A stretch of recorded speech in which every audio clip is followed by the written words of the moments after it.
النهارده هناخدكم جولة في مكان مش معروف في مصر، يعني نادرا ما اسمع عنه. يمكن عرفته من واحد صاحبي كده صدفة. احنا في مجمع الأديان، فتعالوا نشوف ايه موجود هنا.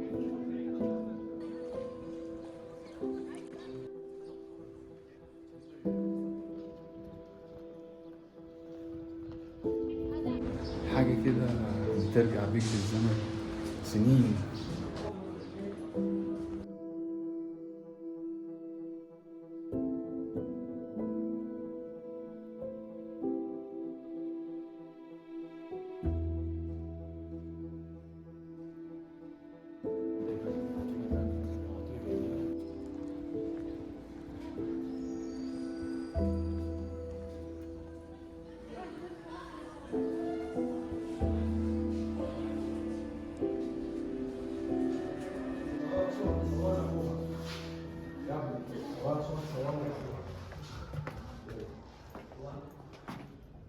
واو.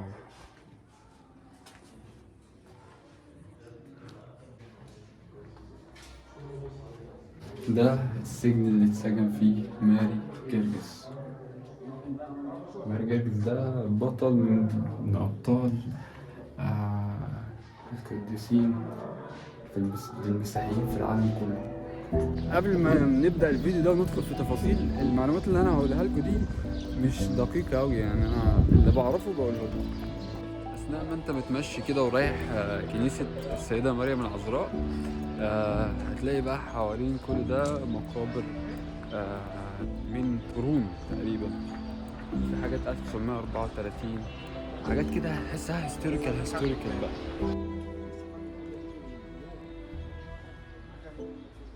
دي الكنيسة بتاع السيدة مريم العذراء.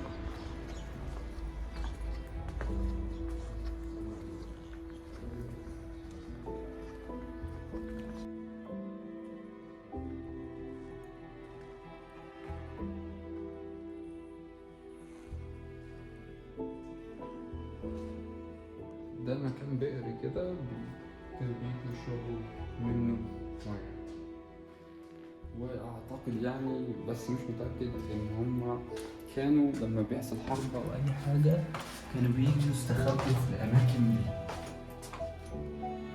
زي ما قلت لكم انا مش متأكد من المعلومات دي قوي، بس ده المعلومات اللي عندي او لحد قالها لي. الأماكن دي كانت بتبقى تحت الكنيسة، بحيث إن هو لو حصل أي حرب أو أي حاجة كانوا بينزلوا تحت هنا يستخبوا. بعد كده بتيجي تدخل المتحف القبطي. هنا التيكت للطلاب ب10 جنيه وغير الطلاب 20 جنيه.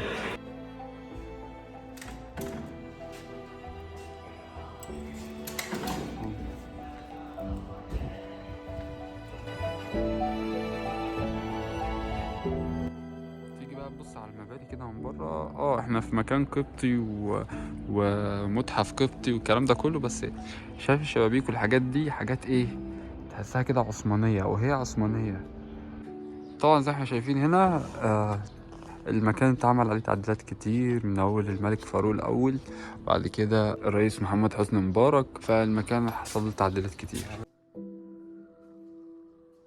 طبعا بقى اول ما تدخل هتلاقي مخطوطات وحاجات محطوطة في كل مكان، في حاجات بالعربي زي ما انتم شايفين كده.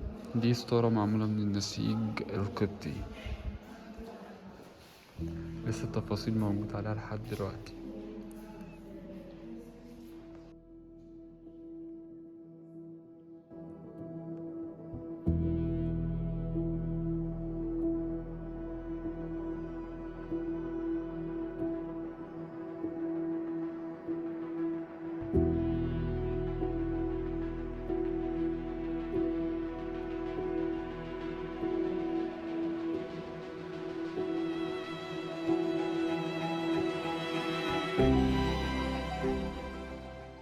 بصوا بقى المكان ده إغريقي، دي حاجات دي إغريقية. بصوا الجمدان، تحس انت دخلت في عالم آخر بقى.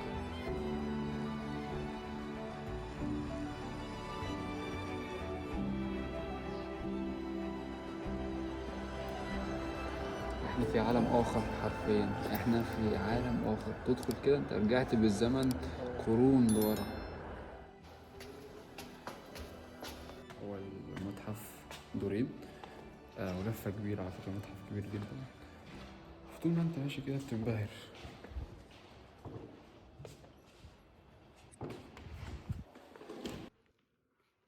دي بقى العملات اللي كانت بتستخدم بقى زمان.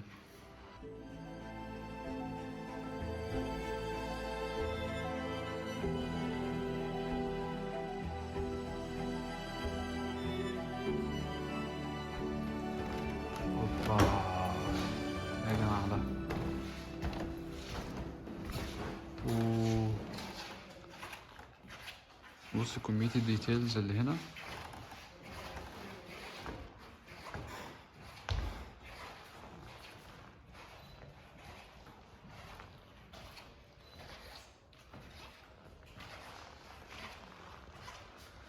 الفكرة يا جماعة المكان هنا عايز ساعات، مش ساعة ولا اتنين، عايز ساعات عشان تكتشف كله وتبتدي تبص في كل لوحة فنية وكل قطعة فنية موجودة هنا، محتاجة ساعات.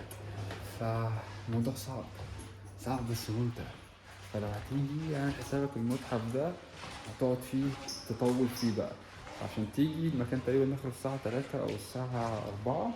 فعشان تيجي تعالى الصبح بدري عشان تلحق تشوف كل العظمة اللي موجودة دي هنا. أنا مش عارف أوريكوا إيه ولا إيه بصراحة، فهحاول آخد شوتس على قد ما أقدر أوريكوا الحاجات اللي أنا شايفها دي. في هنا أدوات غريبة جدا مش عارف بستخدم في إيه، بس هو مكتوب كل حاجة، بس مفيش وقت طبعا إن إحنا تقريبا دي بتاع بطاطس أو حاجة زي كده أو بتقطع، بس أنا مش هقدر أقرأ كل ده مفتاح أو دي مفاتيح.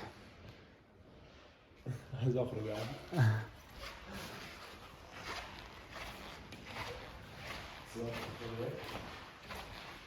يا جماعة أنا ودانيال عمال نلف عايزين نخرج، المكان بيطول بينا كل ما نطلع مش لاقي مخرج يا جماعه. مش لاقيين مخرج فعلا، فالمكان كبير جدا.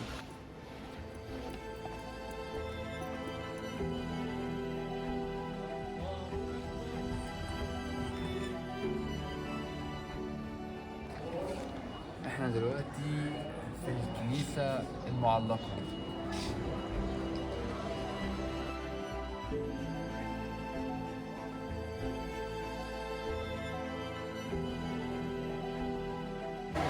انا ما دخلتش المكان ده قبل كده، تعالوا ندخل الكنيسة جوه.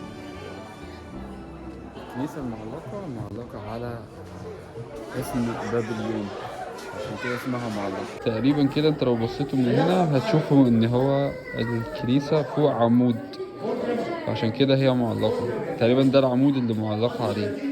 بما ان احنا بقالنا كتير بنلف وتعبنا فقررنا ان احنا نستريح شوية. انا اول مره في حياتي ادخل الكنيسه.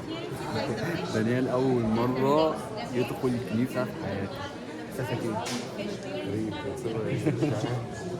حاسس ان انا رجعت بالزمان عصور ورا. اصلا المكان ده من ايام الرومان، ويقال ان هو كان من ايام الفراعنه، كان فيه اثار فرعونيه موجوده هنا بس اتشالت مع الوقت. وبعد كده بعد ما اتعمل حصن بابليون علشان يدافع عن المدينه والناس ما تدخلهاش، جه عمرو بن العاص بقى سنه 20 هجريا دخل المكان هنا وبنى جامع عمرو بن العاص في سنة 21 هجريا تقريبا. فالمكان ده حرفيا شهد أحداث تاريخية غير طبيعية. الجميل بقى في الموضوع انت تبقى ماشي كده تلاقي كتب حواليك في كل مكان، فممكن تشتري لو حاجة معينة عايزها. It's an open library. طبعا زي اي مكان سياحي انت هنا متاح ان انت تشتري سوفينيرز وحاجات لاصحابك سواء فرعونيه بقى قبطيه الكلام ده كله. اوكي المعبد اللي ورايا ده المعبد اليهودي، بس هو مقفول دلوقتي. الغريبه بقى يا جماعه ان في ناس عايشه هنا، يعني في ناس عايشه في الاماكن دي. ده بيت ورايا ناس ساكنه فيه هنا، متخيلين؟ هتبقى قاعد في وسط مكان سياحي زي ده يبقى فيه ناس عايشة هنا.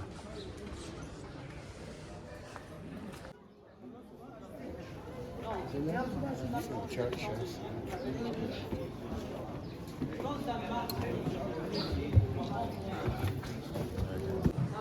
تعالوا بقى اوريكم مكان من الاماكن اللي بتبقى في الكنيسه لما بيحصل حرب او اي حاجه. الناس بتدخل تستخبى جوه زي مغاره كده تحت الارض. تعالوا نشوفها، بيبقى فيها ميه وفيها كل السبلايز اللي انت محتاجها. بصوا يا جماعه، المغاره دي العائله المقدسه قعدت فيها 3 شهور، بعد كده بقت، عشان كده بقت كنيسه.